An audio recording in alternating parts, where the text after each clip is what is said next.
All right, good morning, and thank you for attending this special media roundtable where we are answering your questions on the recently proposed Washington State budget and tax proposals. My name is Jillian Hens. I am the Director of Communications at the Seattle Metro Chamber, and I'll be moderating today's roundtable.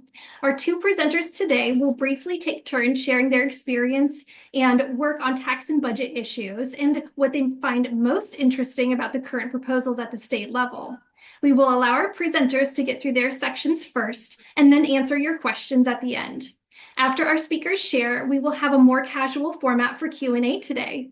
Each of you can ask as many questions as you like within our 1-hour time frame. Because we have people in the room and online, we will alternate as applicable, and those on Zoom can put your name and media outlet in the chat, and we'll call on you when it's your turn. Those in the room can simply raise your hand. Thank you for being respectful of your fellow reporters by taking turns asking questions.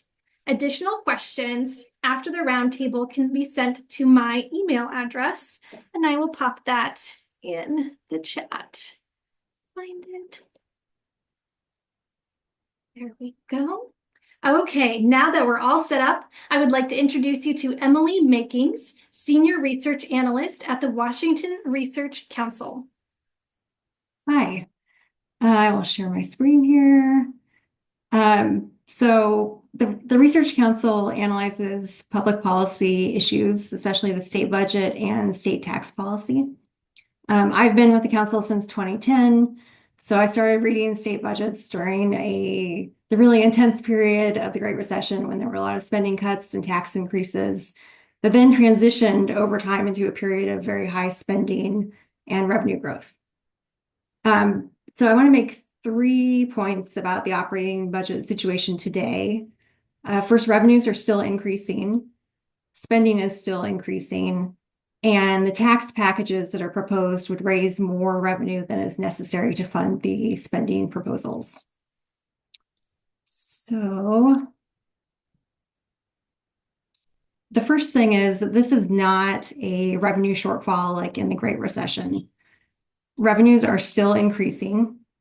They're expected to grow by $4.5 billion in 25-27 and by $5.5 billion in 27-29. And even the slowdown in revenue growth in 23-25 was not unexpected.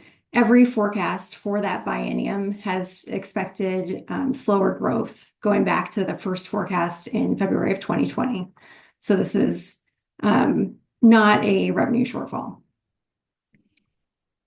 We have a shortfall because in 23-25, the legislature increased appropriations by 15.8%, even though revenues were expected to grow by just 3.5% at the time.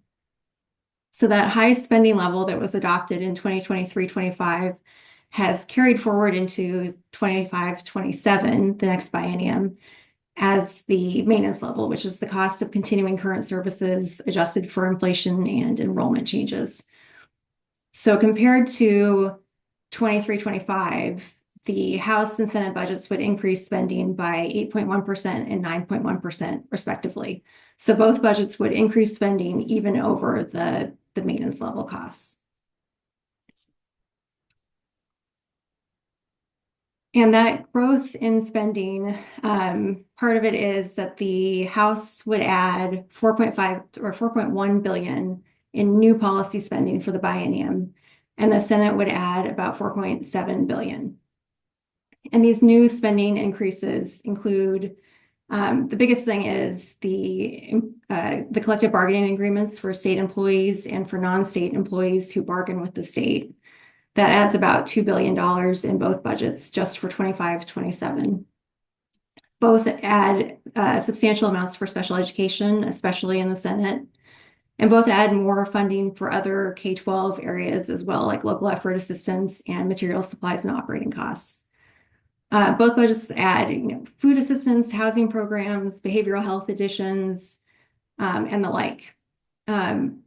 Now those 4.1 billion and 4.7 billion in new policy is offset by about 3 billion in savings that each budget has found for the biennium, but there's still a net increase in spending in both budgets.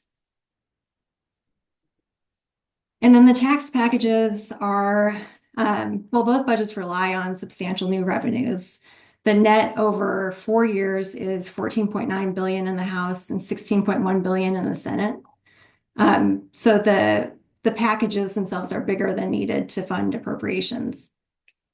And so both budgets include unusually high ending fund balances at the end of the outlook period, about 3.5 billion in the House and 4.7 billion in the Senate. And that does not include the amounts in the rainy day fund, which is about 3 billion in both.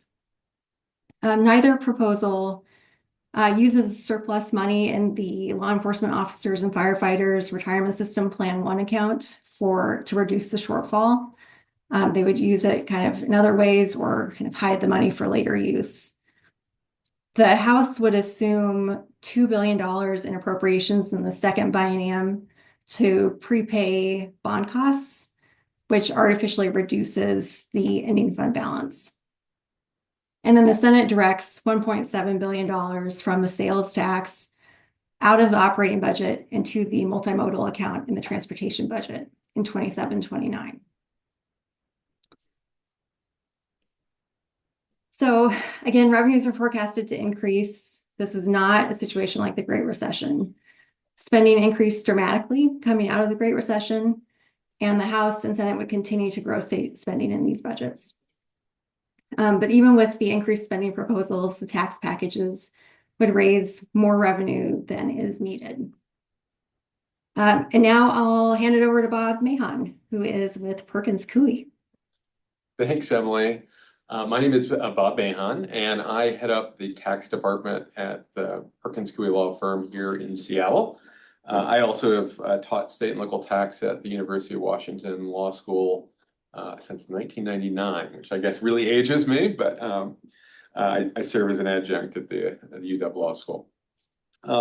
So Emily is kind of approaching this as an economist, and I've been dealing with it as an advisor to clients or prospective clients. And I will say, this legislative session, more than any other, I've been having my phone ring constantly. And I think it's primarily two more novel taxes, although there are a lot of taxes in the mix. The first is the wealth tax, which, as the governor noted, is novel, untested, and has some constitutional concerns.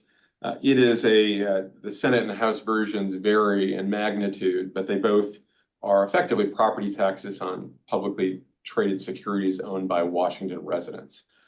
The nature of the tax is inherently volatile because the stock market, as we've all seen and experienced, is very volatile. There's a substantial risk of capital flight. One of the sub-questions that's usually asked is, how do I get out of this tax? And the answer is, you move. And there's been some coverage of Washington residents that have been making those sorts of moves. And it's important to note that high net worth individuals are viewing this not in isolation. They're doing this in the context of one of the highest estate taxes in the nation, the capital gains tax that's in force, and now the potential imposition of a wealth tax. So I think there's some serious risk of capital flight, even if you don't think one of those taxes would have done it. I think the cumulative effect is substantial. And there are legal concerns, which the governor has noted. The second category of tax that is of grave concern to many of my clients is the payroll tax proposals. The Senate has proposed a 5% employer-paid payroll tax on compensation above the Social Security wage base, which is this year is $176,000, I think, $100. There is in the Senate proposal a credit for part of the Seattle payroll tax. Notably, it does not include a credit for the newly enacted social housing tax, which means at the top band of wages, there would be a cumulative 10% payroll tax on compensation. My concerns are very much similar to the wealth tax. This is a novel tax. It's extremely volatile, more so than the city of Seattle's tax, which has experienced itself pretty significant volatility. And the reason for that is the state tax is only applying to wages above that Social Security threshold, which means the impact of equity compensation is going to be highest at those income bands. And so one would expect fairly significant volatility in that revenue source. Also lacks transparency. Unlike states with income taxes, this is an employer-paid tax that cannot be passed on. And so, you are able to you have the illusion that this tax is not being paid by anybody, but it either gets paid through ultimate wage impacts, movement of jobs, or pass through to consumers. Finally, this is a tax that bucks the trend in state and local tax that's been going on for decades, which is moving away from taxing payroll, employee compensation, or using employee compensation, I should say, as a measure of business activity or tax. Washington itself in 2010 abandoned payroll costs as a way of apportioning our B&O tax. We did that to try to make it economically neutral or tax neutral where you employ people, where you put your offices. California, Oregon, virtually every other state has followed a similar path with respect to their income taxes, eliminating payroll as an apportionment mechanism. And the reason is economic development, creating jobs, encouraging folks to employ people locally. This tax is just an odd reversal of what has been a 20 or 30-year trend. There are also some B&O tax proposals in the mix. Happy to answer questions about any of them, but I'd say the wealth tax and the payroll tax are what are causing the most questions from at least my clients. And I'm happy to hand it off to Rachel Smith, who is president and CEO of this Greater Seattle Metro Chamber of Commerce. Indeed. Thank you, Bob. And thank you, Emily, also, having your expertise available to not just those of us who are working closely with employers, but for our media as well, I think is really important. So thank you both. So I'll just keep my remarks really short here, but to say, I think you have heard a lot coming out of Olympia this session. It's been heavy on talking points about people paying what they owe and the villains. It's been pretty light on the details of how we actually got into this budget deficit, how much progress we have actually made for the money that we've been spending, and the details of how these tens of billions in new taxes would really impact businesses. But those details matter a lot, and that is why we are having this conversation today. And as you have seen, the details show that 2025 is not 2009, as Emily said. We are not in a recession and revenues are still growing. The details show that not enough progress is being made, as evidenced by things like student test scores and public safety challenges. And the details show that new taxes will impact a significant number of businesses, and that will ultimately make things less affordable for all Washingtonians. I said this the other day, and I will say it again to just emphasize it here. Whether you want to tax the rich to be righteous or enact tariffs to drive an ideological policy goal, I think we seriously need to be asking ourselves in this moment, when has this kind of kamikaze economic policy ever really worked for people? We need kind of a reality check on this, and quickly. So I will conclude there and pass it back over to you, Jillian, to facilitate some questions. Thank you. And thank you so much to Bob and Emily for joining us today. Now is the time for Q&A. If you would like to ask our speakers a question, please put your name and media outlet in the chat, and I'll call on you when it's your turn. Unmute yourself, ask your question, and get your answer. Those in the room, please raise your hand so Lars can see you. To allow time for the question queue to assemble, I'm going to kick off our Q&A session with a starter question for Emily. What's a myth in Washington State regarding taxes that you would like to fact check? Well, I guess the idea that Washington is a low tax state. There's been a data point making the rounds recently that Washington's tax burden is 48th in the country.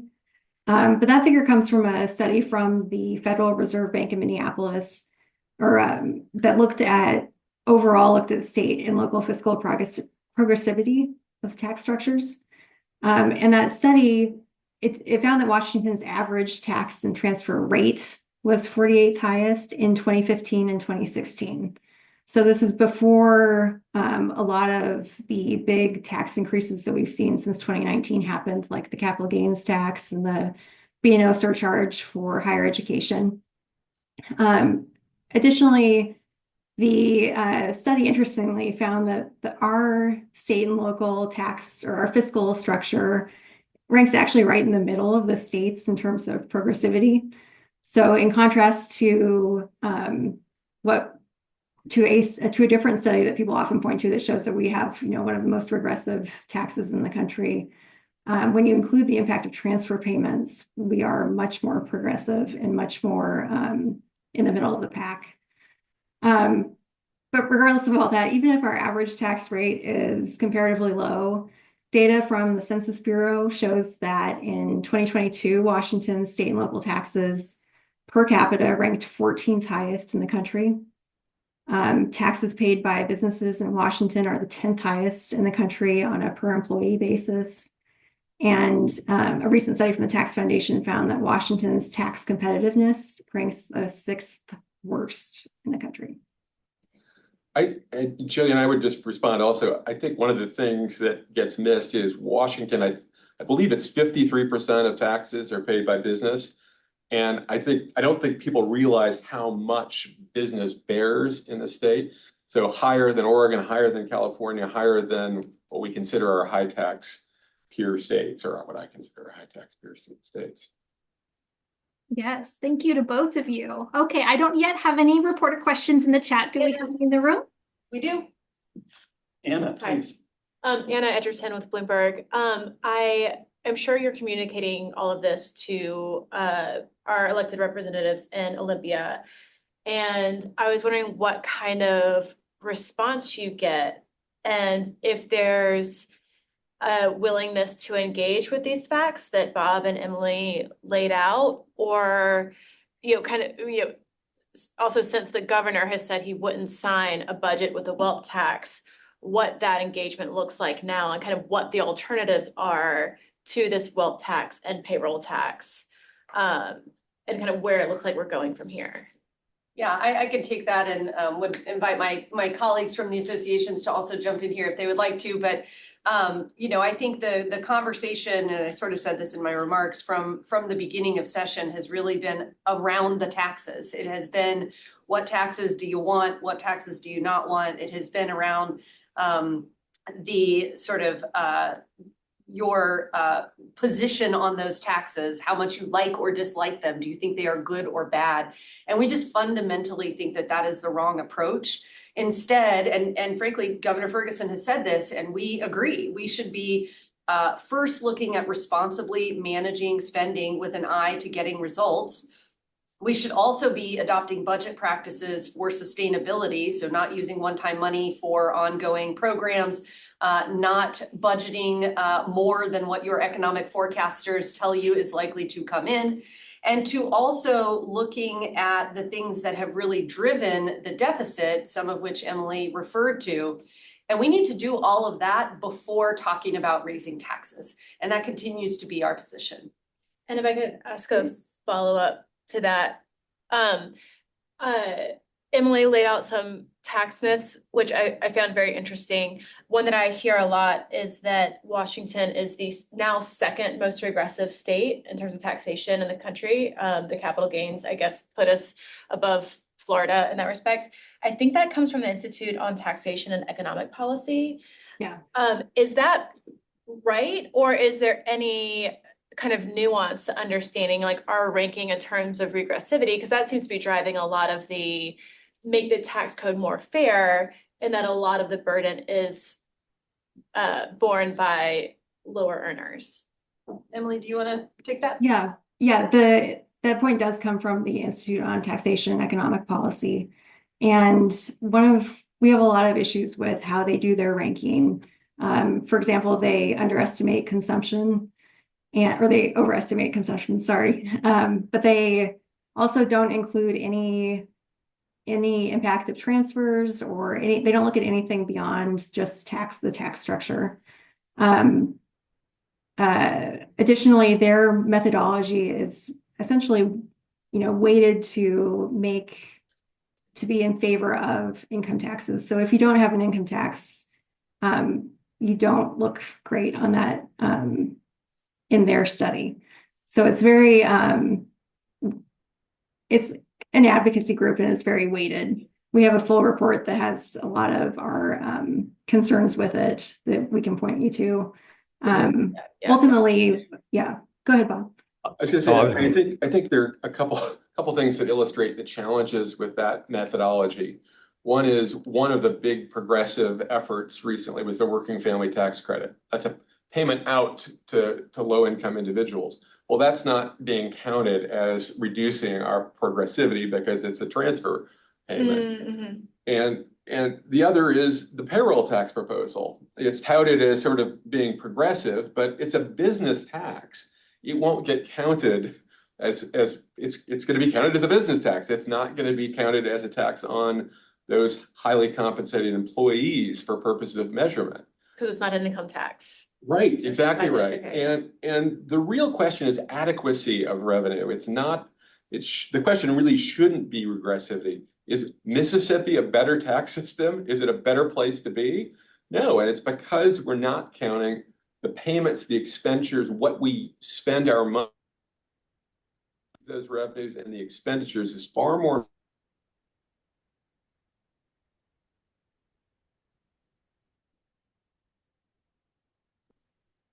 I think, Joe, were you gonna make a comment? Yeah, I was Yeah. just going a couple things. One about that ITEP study, it does list the B&O tax or the state's largest business tax as a sales and excise tax, and considers it as a regressive tax in how they're looking at it because they're assuming that those costs are going to be passed on to consumers.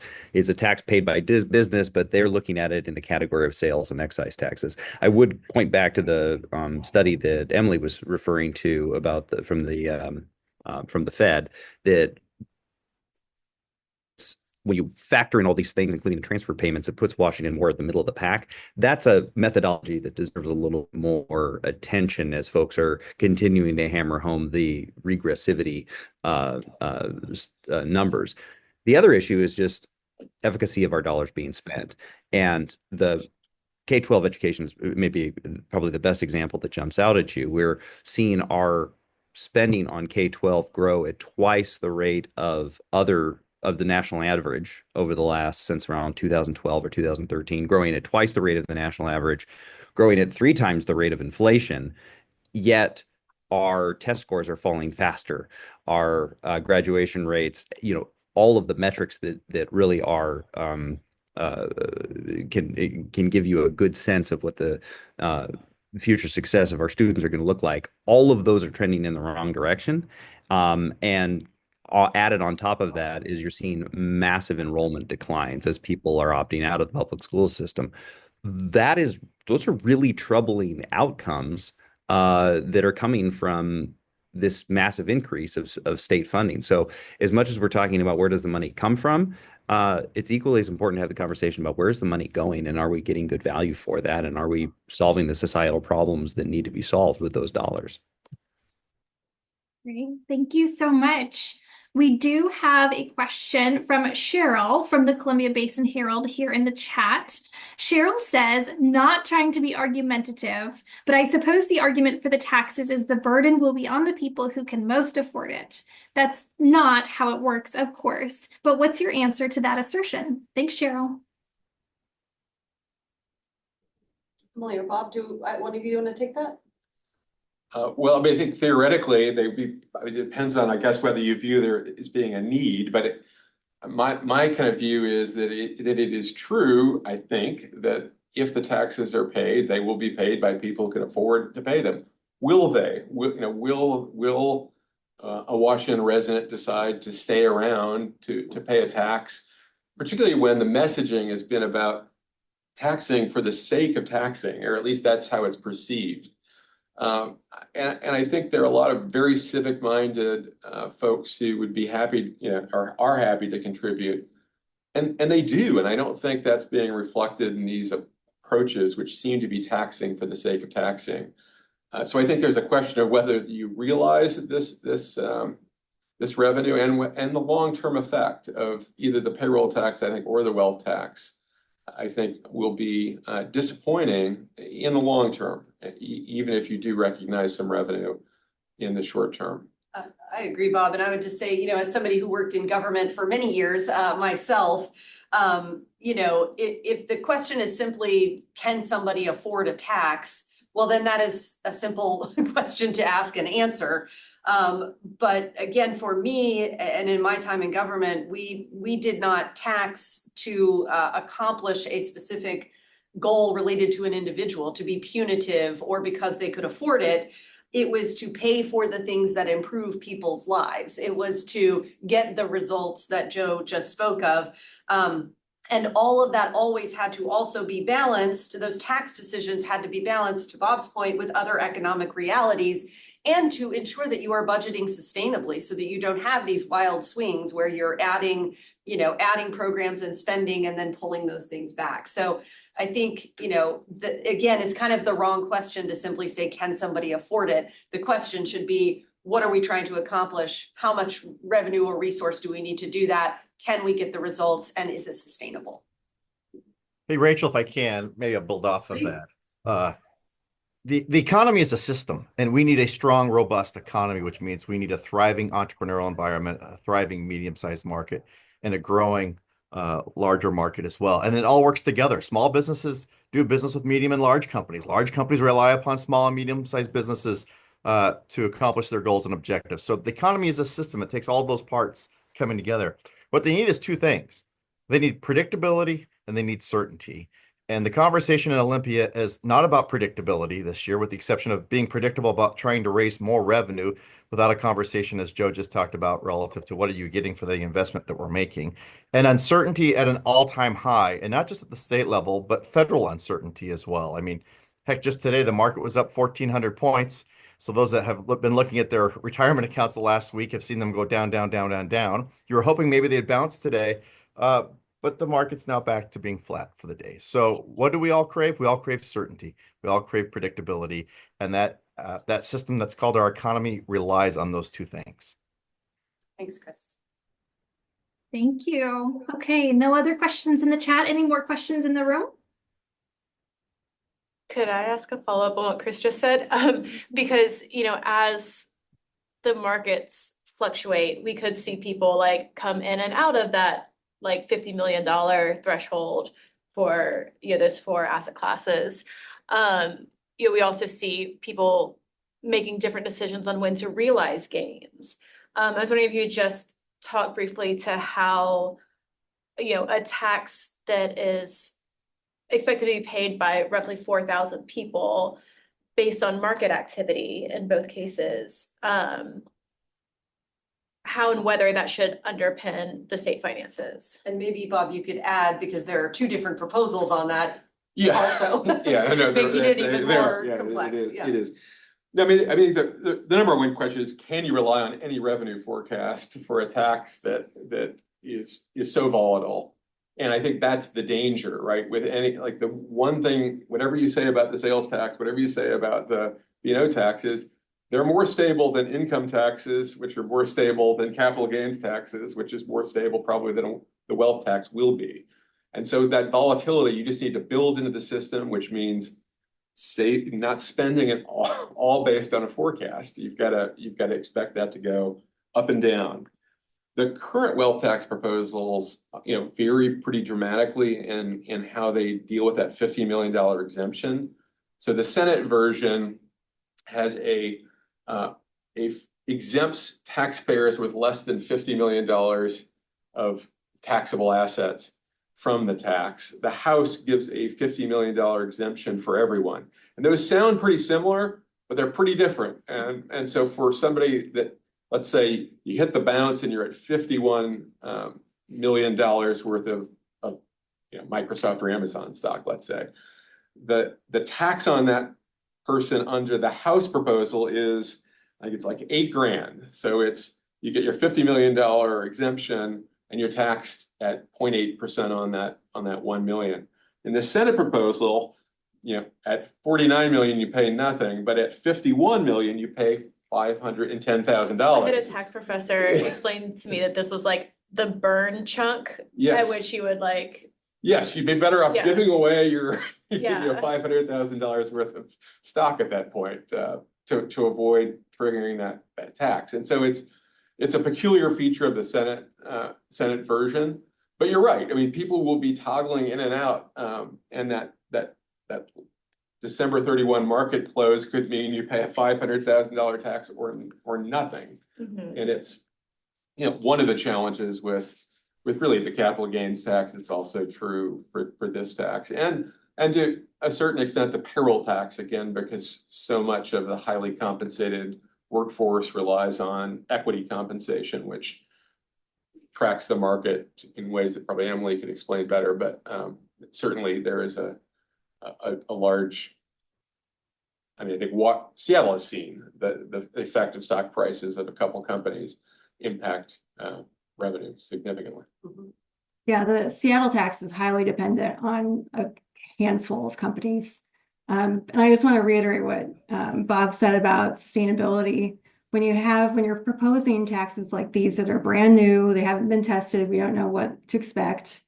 And on top of that, they're volatile. The state really needs to be increasing the savings in our rainy day fund more than they already are, and minimizing new spending in case that these revenues don't pan out. And I'll just add, just to be specific about Seattle, 10 companies account for 70% of the payroll expense tax revenue. 100 companies account for 90% of it, and about 500 companies pay it.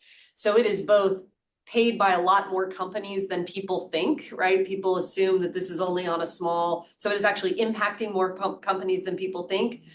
And it is highly volatile because it is so concentrated on just a couple of companies. So it is actually sort of negatively impactful on both sides. It impacts more than people think, but it is reliant on such a small group that it's volatile. And if I could also just briefly follow up, because I think in your earlier question, you noted the governor's opposition to the two capital gains tax, or excuse me, wealth tax proposals. I do want to mention that he caveated that by saying you might be open to a smaller tax, but I think there is real reason to be concerned about even a pilot tax, because one of the objections is the administrative costs of ramping all this up. And why ramp this up for a small wealth tax? Second is the messaging it sends, and third, do we really want to just invite litigation for the sake of litigation? And I think I guess I'm really hopeful that the governor and the legislature considers sort of the high costs of implementing even a pilot wealth tax. $54 million to implement to raise $100 million. and I suspect it'll be a lot more. I suspect there'll be a lot of opportunity costs too, where you'll have focus move away from things the department should be working on to deal with what will be some relatively minor tax in the scheme of things. And then, of course, the defense of the tax. Well, you're a tax attorney. That should be good for you, right? No, believe me, all this is in some way good to me until all my clients leave the state, and then it's a little less good.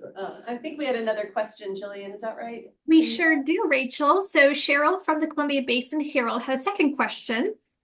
She says the budget proposals are only proposals, and the governor has already said he's skeptical. What's the chance the budget proposals will be passed as is? Also, this appears to be an attempt to solve societal and economic problems with political means. Why is that? I'll take the first. Go for it.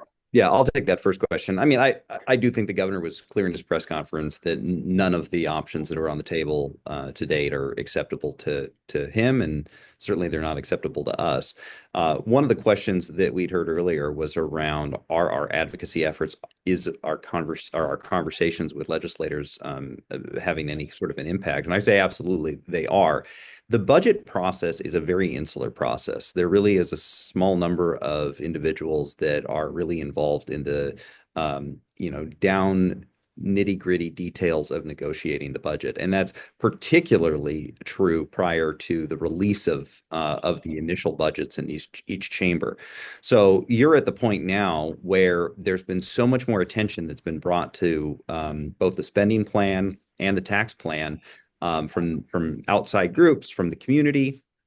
There's just so much more attention that have been brought to it that a lot of the legislators that sometimes their vote is taken for granted by leadership and by budget drafters. Those legislators are starting to ask questions because they're having questions asked of them. And so I think you're seeing this phase that we're in right now is a number of folks that might not be on Ways and Means, aren't budget negotiators, but are definitely going to be held accountable to the decisions that are made by this legislature over the next few weeks. They're saying, wait, I don't quite get this. And they're asking the right questions. They're asking, how did we get in this mess? And they're starting to learn about the rate of government spending and how fast it's accelerated over the last decade. They're starting to say, hey, why is the proposed budget so big? Why are you doing these things that appear to artificially inflate the size of the box, as we call it?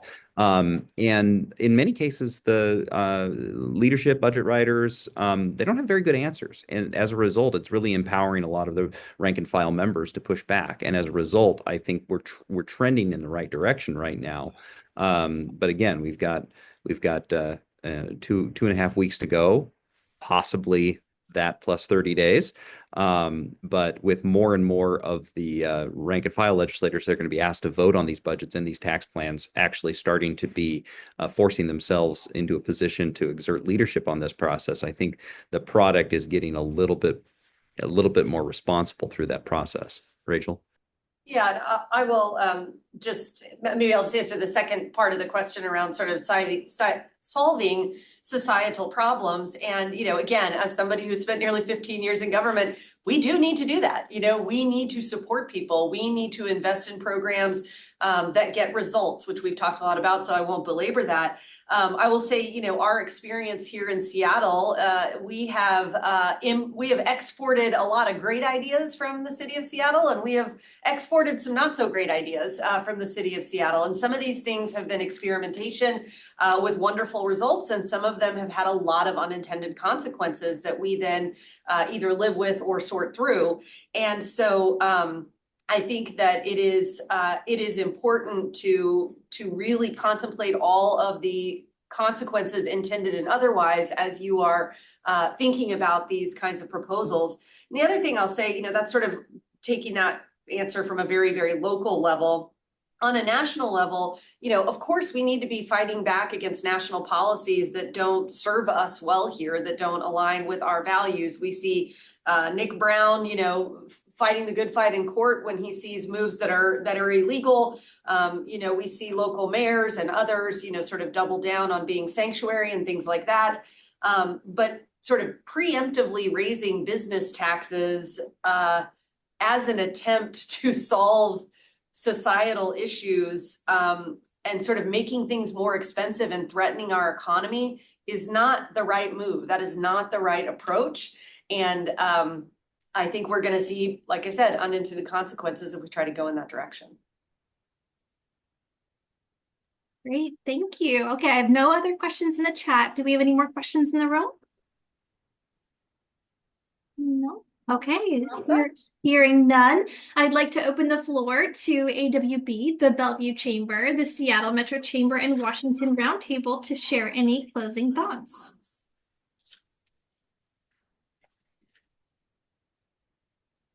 I think we're all set, except to say, obviously, the legislative session goes on, and we will go on with it, and we will hope to see you all at another conversation like this in the coming weeks.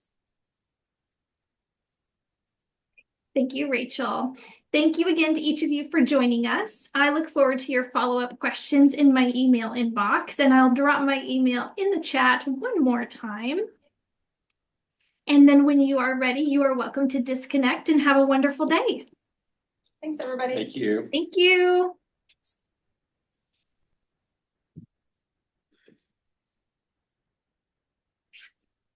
Thanks for holding a press conference for me. It's so funny. Sometimes when we do these hybrids, we get a bunch of folks in the room.